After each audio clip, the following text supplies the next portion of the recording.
எண்ணமெல்லாம் சிறகடிக்கும், எண்களெல்லாம் வழி கொடுக்கும். எந்நாளும் ராஜமுகம், எளியோரின் ஏறுமுகம். எந்த நிலை வந்தாலும் வந்த நிலை மாறாத நமது Rajanilai. Rajanilai TV, channel of astrology.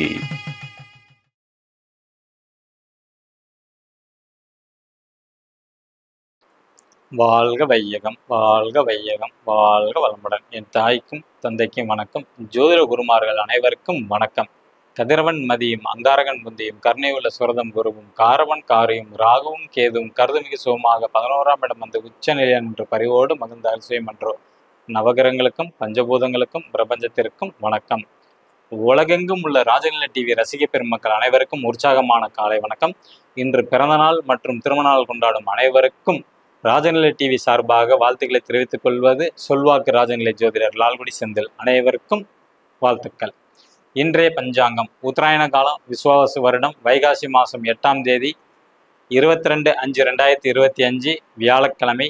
இன்று நல்ல நேரம் காலை 10:30 மணி முதல் 11:30 மணி வரை, கௌரி நல்ல நேரம் மதியம் 12:30 மணி முதல் 1:30 மணி வரை, இரவு 6:30 மணி முதல் 7:30 மணி வரை. ராகு காலம் 1:30 மணி முதல் 3 மணி வரை, குளிகை நேரம் 9 மணி முதல் 10:30 மணி வரை, யமகண்டம் காலை 6 மணி முதல் 7:30 மணி வரை. இன்றைய திதி தசமி திதி. நட்சத்திரம் பூரட்டாதி நட்சத்திரம் மதியம் 1:49 வரை, பிறகு உத்திரட்டாதி நட்சத்திரம். யோகம் விஷ்கம்ப நாம யோகம் மாலை 6:20 வரை, பிறகு பிருத்தி. கரணம் வணிசை கரணம் காலை 9:59 வரை, பின்பு பத்திரை கரணம். சந்திராஷ்டிரமம் கடகராசி ஆயில்ய நட்சத்திரத்துக்கு மதியம் 1:50 வரை, பின்பு சிம்ம ராசி மக நட்சத்திரத்துக்கு சந்திராஷ்டிரமம். இன்றைய கிரக நிலவரம்: ரிஷபராசியில் சூரிய பகவான் மற்றும் புதன் பகவான், மிதுன ராசியில் குரு பகவான், கடகராசியில் செவ்வாய் பகவான், சிம்ம ராசியில் கேது பகவான், கும்ப ராசியில் சனி பகவான் மற்றும் ராகு பகவான், மீன ராசியில் சந்திர பகவான் மற்றும் சுக்கிர பகவான். புதுசாக இன்றைக்கி தான் இந்த வீடியோ பார்க்குறீங்கன்னா, இது வந்து முழுக்க முழுக்க ராஜநிலையோட எண்களை வச்சு ராசி பலன்கள் தான். இந்த எண்களை வந்து எங்கே பயன்படுத்தணும்னா, இந்த நாடி மணிக்கட்டில் தான் நீங்கள் வந்து எழுதணும். அது வந்து பார்த்தீங்கன்னா மார்க்கரில் வந்து எழுதணும். சிவப்பு கலர் மார்க்கரில் மட்டும்தான் எழுதணும். ஓகேங்களா? பேனாலனா எழுத வேண்டாம். ஓகேங்களா? இது எழுதுறதுனால என்ன பயன் சொன்னால், இந்த நாள் உங்களுக்கு வசியமாகக்கூடிய நாள். வசியம்னாவே உங்களுக்கு தேவையான அனைத்து விதமான நன்மையும் செஞ்சு கொடுக்கக்கூடிய வல்லமை உள்ளது. ஓகேங்களா? நார்மலாக ஜென்ரலாக நம்ம ராசி பலன்கள் வந்து டிவியில் பார்க்குறது, மற்ற பேப்பர் எல்லாத்துலேயும் பார்க்குறது உண்டு. ஸோ இது வந்து அந்த மாதிரி இல்லை. உங்களுக்கு இன்னைக்கு உங்களுக்கு வந்து பலன்கள் வந்து கை மேலே கிடைக்கும். கையில் நீங்கள் மணிக்கட்டில் எழுதிட்டு போகிறீங்க, உங்களுக்கு கை மேலேயே அந்த பலன் நிச்சயமாக கிடைக்கும். டெய்லி நீங்கள் வந்து அன்றாடம் வரக்கூடிய ராசி பலனை தினைக்கும் பாருங்கள். நீங்கள் முதல்ல எழுதி வெற்றி அடைங்க. அதுக்கப்புறம் உங்கள் குடும்ப நபர்களுக்கு தெரியப்படுத்தி அவங்கள வெற்றி அடைவீங்க. அதுக்கப்புறம் உங்கள் நண்பர்களுக்கு வந்து ரெக்கமெண்ட் பண்ணுங்கள். ஓகேங்களா? மேசராசி நண்பர்கள் பயன்படுத்த வேண்டிய ராஜநிலை எண் 42, தவிர்க்க வேண்டிய எண் 69. ரிஷப ராசி நண்பர்கள் பயன்படுத்த வேண்டிய ராஜநிலை எண் 64, தவிர்க்க வேண்டிய எண் 65. மிதுன ராசி நண்பர்கள் பயன்படுத்த வேண்டிய ராஜநிலை எண் 72, தவிர்க்க வேண்டிய எண் 58. கடகராசி நண்பர்கள் பயன்படுத்த வேண்டிய ராஜநிலை எண் 41, தவிர்க்க வேண்டிய எண் 62. சிம்ம ராசி நண்பர்கள் பயன்படுத்த வேண்டிய ராஜநிலை எண் 73, தவிர்க்க வேண்டிய எண் 78. கன்னிராசி நண்பர்கள் பயன்படுத்த வேண்டிய ராஜநிலை எண் 90, தவிர்க்க வேண்டிய எண் 91. துலாம் ராசி நண்பர்கள் பயன்படுத்த வேண்டிய ராஜநிலை எண் 85, தவிர்க்க வேண்டிய எண் 75. விருச்சக ராசி நண்பர்கள் பயன்படுத்த வேண்டிய ராஜநிலை எண் 80, தவிர்க்க வேண்டிய எண் 98.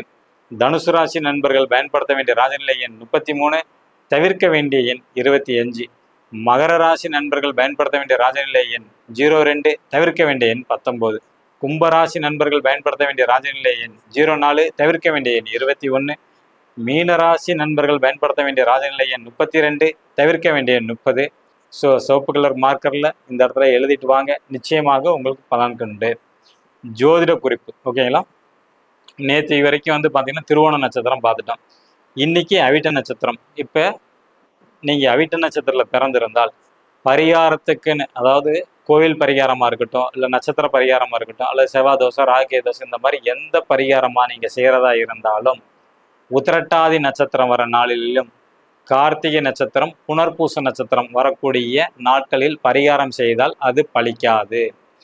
எந்த பரிகாரம் நீங்கள் செய்கிறதா இருந்தாலும் அவிட்ட நட்சத்திரத்தில் நீங்கள் பிறந்திருந்தீங்கன்னா உத்திரட்டாதி நட்சத்திரம் வரக்கூடிய நாள் கிருத்திகை நட்சத்திரம், கார்த்திகைங்கிற கிருத்திகை நட்சத்திரம், அப்புறம் புனர்பூச நட்சத்திரம். இந்த நட்சத்திர நாளில் நீங்கள் எந்த விதமான பரிகாரம் செஞ்சாலும் அது பலன் கிடையாது. கேலண்டரில் பார்த்துங்க, இன்னைக்கு புனர்பூச நட்சத்திரம்னா அவிட்ட நட்சத்திர நண்பர்கள் வந்து அதை செய்ய வேண்டாம், எந்த பரிகாரமும். அடுத்தது வந்து சதய நட்சத்திரத்தில் நீங்கள் பிறந்திருந்தால் ரேவதி நட்சத்திரம் வரக்கூடிய நாளிலும், ரோகிணி நட்சத்திரம் வரக்கூடிய நாளிலும், பூச நட்சத்திரம் வரக்கூடிய நாள்களில் பரிகாரம் செய்தால் பலிக்காது. நீங்கள் சதய நட்சத்திரத்தில் பிறந்திருக்கீங்கன்னா ஓகேங்களா, நீங்கள் உங்களுக்கு ஏதாவது ஒரு பரிகாரம் செய்யணும் அப்படின்னு நினச்சிக்கும் போது அது கேலண்டரில் பாருங்கள். இன்றைக்கி ரேவதி நட்சத்திரமாக இருந்தால் செய்யக்கூடாது, ரோகிணி நட்சத்திரமாக இருந்தாலும் செய்யக்கூடாது, பூச நட்சத்திரமாக இருந்தாலும் செய்யக்கூடாது. ஏன்னால் அதுக்கான பலன் கிடையாது. ஃபுல் அண்ட் ஃபுல் வந்து உங்களுக்கு வந்து நட்டம்தான்.